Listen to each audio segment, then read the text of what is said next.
Walter Grady, a 66-year-old man, had been a fixture in the Brooklyn neighborhood for over a decade. With a body weathered by time and the hardships of life, his face was framed by a silver beard that had long since lost its grooming. His clothes were threadbare, his shoes worn down by the years spent walking the cold, unforgiving streets of New York. The most noticeable thing about Walter was the faded, green military-style backpack he carried everywhere, a symbol of a past long forgotten. The bag's frayed straps were once regulation issue, but now they seemed to tell a story of lost years and forgotten lives. Walter was known to the locals as the quiet one. Unlike the other homeless individuals who would ask for spare change or disturb the peace, he kept to himself. He collected bottles for recycling and occasionally accepted leftovers from sympathetic restaurant workers, but he never caused any trouble. He'd sleep in different doorways, moving from place to place to avoid being a nuisance to any single business owner. What people didn't know was that Walter had once been someone. He had served his country for over 20 years, honorably discharged in 2004 after a distinguished military career. But life had taken a cruel turn after his wife Margaret died from cancer in 2008, a disease the VA hospital had initially misdiagnosed. The pain of her death left Walter shattered. He spiraled into depression, rejecting help from his family. In his grief, he sold their modest apartment, donating the money to Margaret's favorite charity. But it wasn't enough. It wasn't enough to fill the void she had left. And so, Walter disappeared into the anonymous streets of New York, where sometimes it felt easier to be nobody than to be the man who had failed the person he loved most. One bitterly cold November afternoon, with the temperatures dipping below freezing and snow threatening to fall, Walter found himself slipping into Morelli's Corner Market. He hadn't eaten in 3 days, and his hands trembled as he took a day-old loaf of bread, slipping it into his coat. He was desperate. He just needed enough strength to survive one more day. But fate had other plans. The store had recently installed security mirrors, and Walter's every move was being watched. "Hey, stop right there!"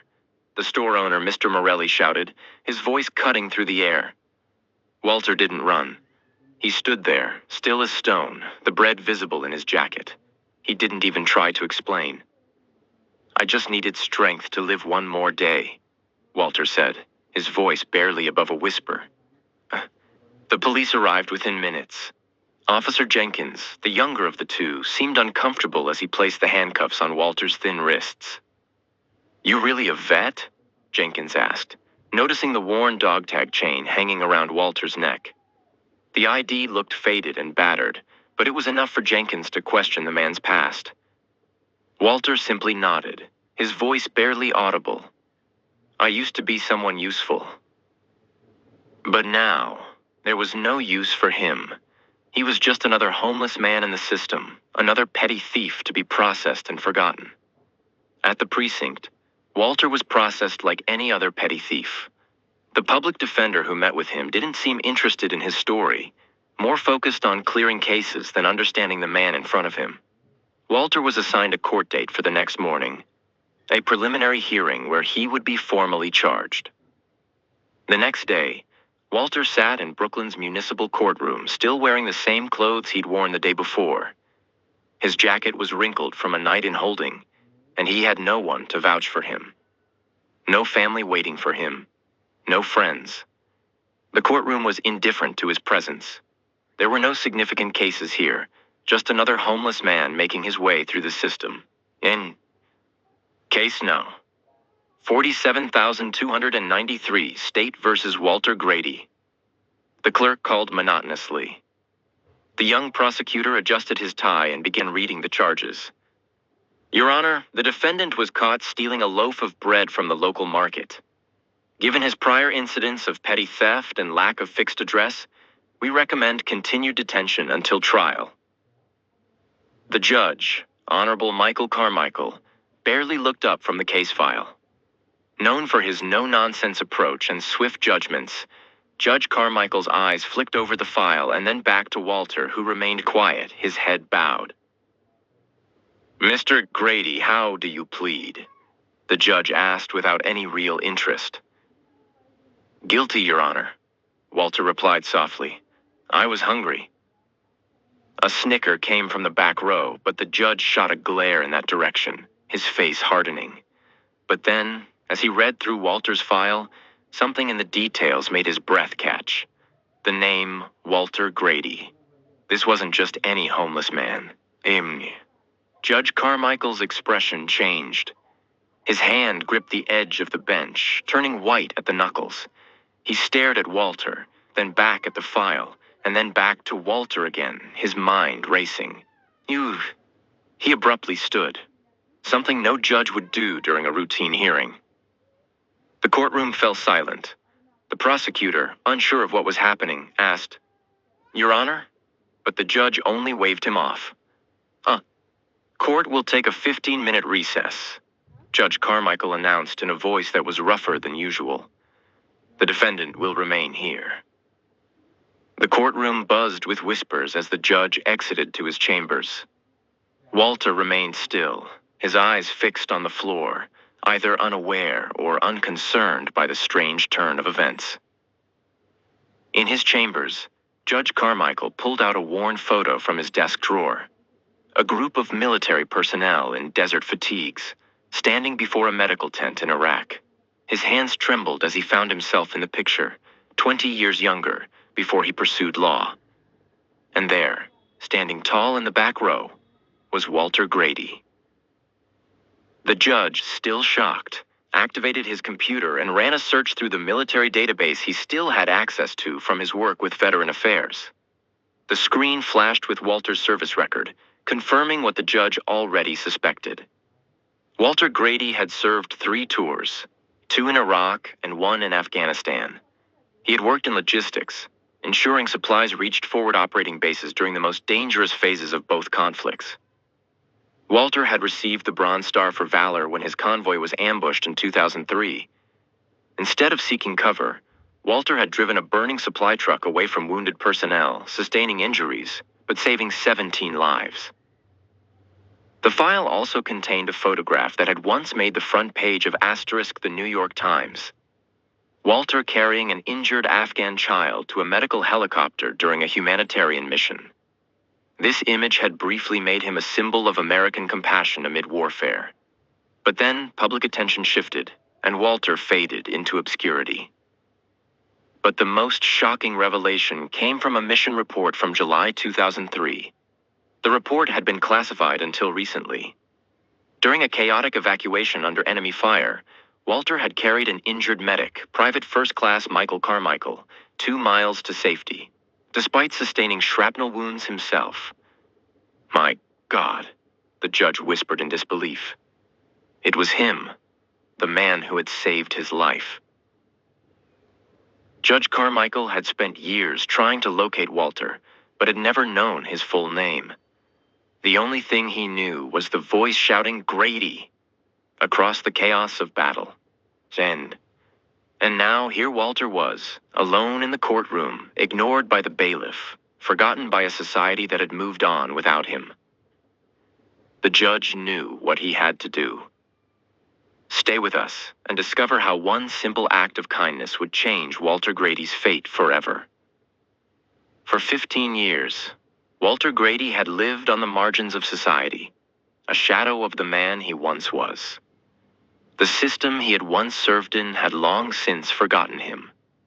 After the death of his beloved wife, Margaret, and the devastating misdiagnosis of her cancer by the VA hospital, Walter spiraled into a deep, unyielding grief. The bureaucracy that had failed his wife shattered his faith in everything. When Margaret passed, Walter walked away from it all, his pension, his benefits, and his very identity. His loss was so profound that he could no longer bear to stay connected to the world he once knew. The streets of Brooklyn became his home. For years, local residents had treated him as a nuisance. Teenagers mocked him, sometimes throwing food at him for amusement. Business owners hosed down the sidewalks where he slept, and the police moved him along when neighbors complained. Even other homeless individuals kept their distance from Walter. His screams in the night, echoes of the nightmares from his time in Iraq, were dismissed as the ramblings of a madman. Walter didn't ask for help, never panhandled. His military training had instilled in him a sense of self-reliance, even in his dire circumstances. He survived by collecting bottles and cans, earning just enough for cough medicine to ease his suffering when winter's cold settled in his lungs. On his darkest days, he would pull out a plastic-wrapped photo of Margaret, whispering, "Almost there, Maggie, just holding on a little longer." The image of his wife, protected from the elements, was the only thing that kept him tethered to the world. He had become a ghost in the very city he had once sworn to defend. Then, one fateful day, Walter was arrested for stealing bread. It was a simple act of desperation, but it changed everything. In the courtroom, Judge Michael Carmichael was faced with the task of determining Walter's fate. However, something unexpected happened during the recess. The judge, a man who had spent years presiding over cases with professional detachment, suddenly found himself moved by Walter's plight. It wasn't just the crime that mattered. It was the man. Carmichael made urgent phone calls to the VA office, requesting verification of Walter's service record, and then to Colonel James Mason, a man who had once served alongside Walter in Iraq. When Mason arrived in court, it was clear that Walter's story was far more complex than anyone had realized. The judge's demeanor shifted as he listened to the testimony of the colonel. Mason spoke of a heroic act from the past, an act that had saved the lives of 17 soldiers. In 2003, during an ambush near Fallujah, it was Walter who had driven a burning fuel truck away from the convoy, sustaining second-degree burns to prevent an explosion that would have killed everyone. The courtroom was stunned. The prosecutor, uncomfortable with the revelations, attempted to steer the case back to the theft charge, but Colonel Mason interrupted. The truth was even more astounding. Due to an administrative error in 2008, Walter's pension and benefits had been erroneously terminated, leaving him without the support he so desperately needed. As the story unfolded, it became clear that Walter Grady was not the man everyone had assumed him to be. He was a hero, forgotten by the country he had served. The proceedings were postponed for further investigation, but the change in Walter's life was already underway. A local news blog ran a skeptical headline, but inside the courtroom, Walter's world had begun to shift. In the county holding facility, Walter faced hostility from an inmate who accused him of stolen valor. But Walter didn't fight back. He absorbed the insults as he had absorbed the cruelty of the world for so many years. When he was escorted back to the courtroom the next morning, the audience had changed. Every seat was filled, and news cameras waited outside. Richard Harlow, a distinguished lawyer from the Veterans Legal Defense Alliance, now represented Walter, and 3 military officers in full dress uniforms entered the room. Judge Carmichael entered with an unusual level of respect and recognition for Walter. The proceedings began with the testimony of Colonel Mason, who detailed Walter's heroic actions in Fallujah. As Mason spoke, the courtroom became a place of reflection, not just on the charges Walter faced, but on the man he was, a man whose service had once saved lives. The prosecutor, though clearly uncomfortable, continued with the case, but the weight of Mason's words hung in the air. Walter's story was no longer just one of a homeless man accused of theft. It was the story of a man forgotten by society, yet whose actions had rippled through the lives of many. The day Walter had feared, the day of judgment, would come, but it would be a day that acknowledged his true worth. Through the care and intervention of those who had once served with him, Walter Grady would finally be seen, not just as a man who had fallen, but as a man who had once soared, a hero left behind. And for the first time in years, someone cared to make things right. In the crowded courtroom, a heavy silence fell as Walter Grady, a weathered veteran, sat at the defendant's table, stunned by the realization of what was happening. The prosecutor, Mason, had just revealed that Walter had been entitled to a staggering amount, approximately $1,370 per month in benefits for the last 15 years, plus medical care for service-related injuries. It totaled over $246,000 in unpaid benefits. The room seemed to hold its breath as the weight of this revelation sank in. Walter, his hands gripping the edge of the table, appeared speechless. Mason continued, producing a folder. We also have affidavits from 5 members of your old unit, all attesting to your character and service, he said. And this letter from General Richards, who credits you with saving his son during the same ambush where you were injured. Walter could hardly believe the words he was hearing.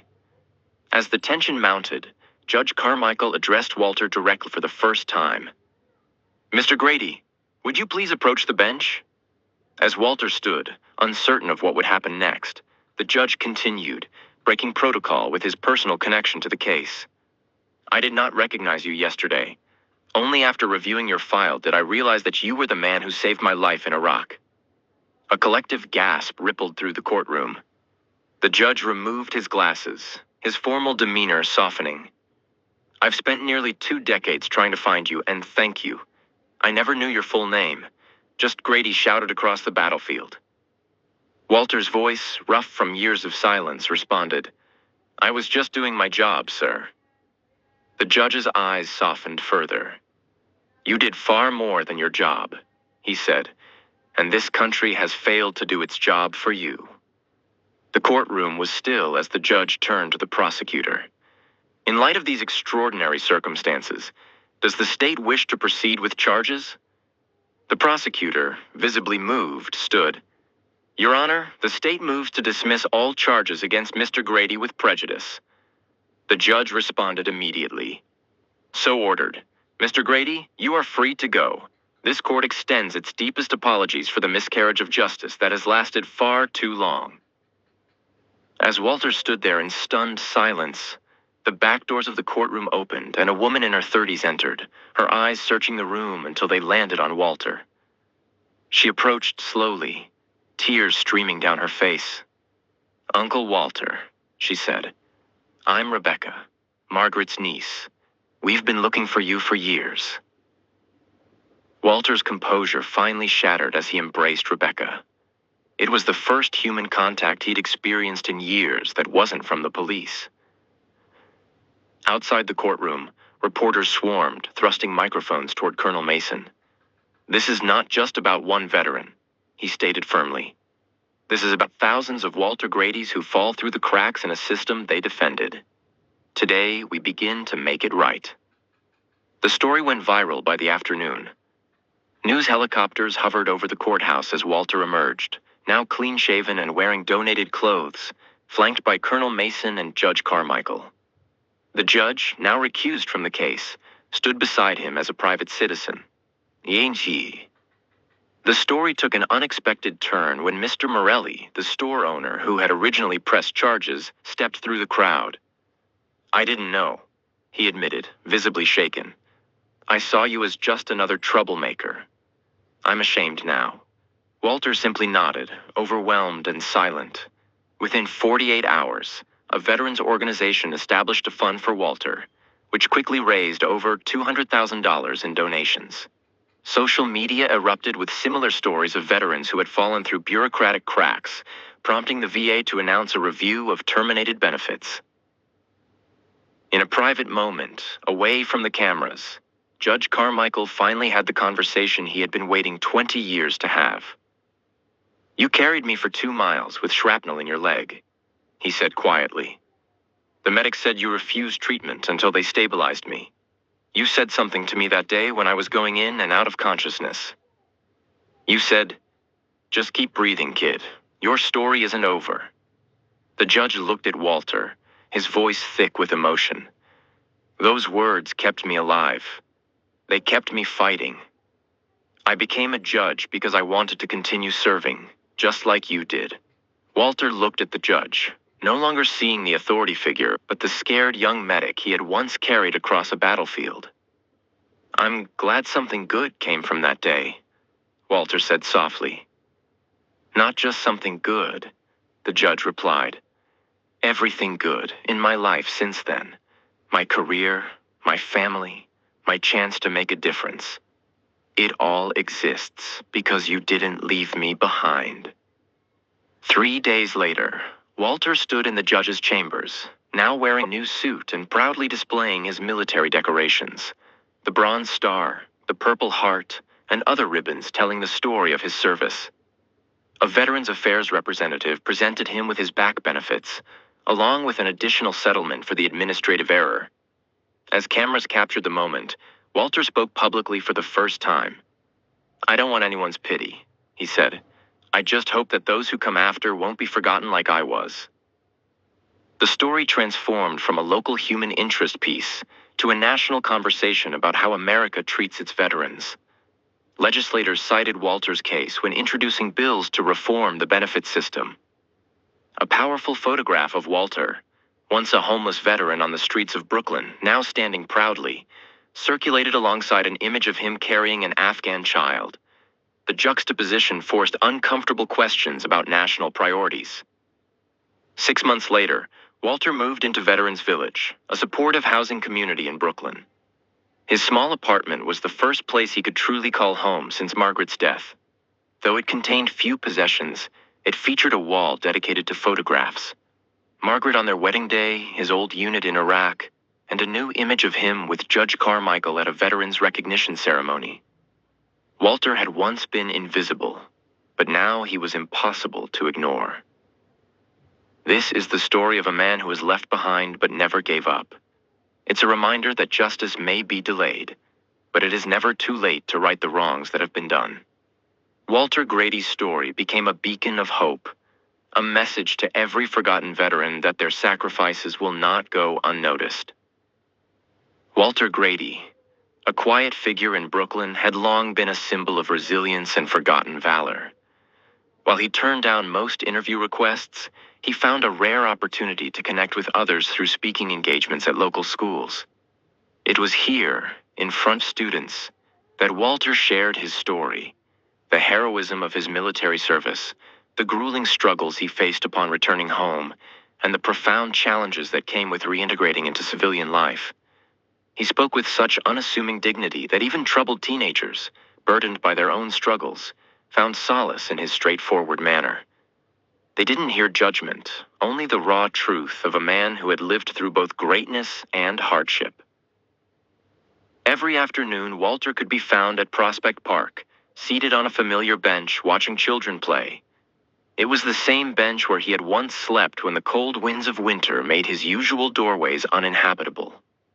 Walter's life, though marked by a history of suffering, remained anchored in a simple, steadfast routine. Outside the Brooklyn courthouse, a bronze plaque was installed bearing the words, "Justice is remembering those who were once forgotten." Beside it, a relief sculpture was dedicated to Walter's bravery, depicting him carrying a wounded medic, the same man who would later become Judge Carmichael. The backdrop was the American flag, a tribute to both service and sacrifice. At the dedication ceremony, the mayor announced the creation of the Grady Initiative, a fund to provide legal assistance to homeless veterans. The initiative was a powerful reminder that some heroes, though hidden, are deserving of recognition. Walter's story, once buried in the depths of silence, now had a chance to inspire those who walked the streets with heavy hearts. His name, spoken with reverence, now carried the weight of justice, not only for him, but for those who walked behind him. One afternoon, a young boy, who had often seen Walter collecting bottles, wrote an essay for his school newspaper titled, "Not Everyone in Torn Clothes is Bad. Some People Wear Memories Instead." The essay won a citywide competition and was read aloud at a city council meeting. His words resonated deeply, especially in a room full of policymakers, urging them to see the humanity in every person, regardless of their appearance. Walter's bond with Judge Carmichael deepened over the years, and he occasionally joined the judge's family for Sunday dinners. One evening, during a casual conversation, Judge Carmichael's son asked Walter if he harbored any anger about his years of homelessness. Walter paused, his gaze thoughtful, before answering, "I don't need anyone's pity. I just hope those who come after will remember those who came before." His answer reflected the quiet strength that had carried him through the darkest times. He didn't seek sympathy, only understanding. On Veterans Day, Walter stood before a crowd at Fort Hamilton, wearing his dress uniform for the first time in decades. When asked to make remarks, His voice cracked the silence. "I once protected this country. Now the country has protected me back," he said, his words simple yet powerful. As he spoke, his voice grew steadier, filled with gratitude. Kindness is never too late. It just needs someone patient enough to wait for it. The crowd rose to their feet in silent salute. Military personnel, from fresh-faced recruits to aging veterans, acknowledged the truth in his words. And as Walter stood tall, his posture straightened, not looking down at the ground but forward, toward the future. The quiet man had, in his own way, reclaimed his dignity. Walter's journey had shown that justice may be delayed, but it is never absent. It may take time, but when you stand firm in what's right, the world will eventually see the truth. And sometimes, the hardest battles are the ones fought quietly, with no audience but those who matter most. The courtroom once rang with the sound of a defendant's confession. "I just needed strength to live one more day," he said, his words filled with desperation. The prosecutor's voice was cold, but the judge, when he heard the man's name, could not hold back his tears. The courtroom fell silent. Walter's story, long hidden in the shadows, had finally found its rightful place in the light. In moments like these, we realize that true justice is not always swift, but it is always worth waiting for. The stories of forgotten heroes like Walter serve as a reminder that the truth will find its way to the surface, no matter how long it takes. We must all stand firm, even when the world seems to turn its back, because justice, though delayed, is never absent. Share Walter's story and let it remind us all that the right thing is always worth fighting for.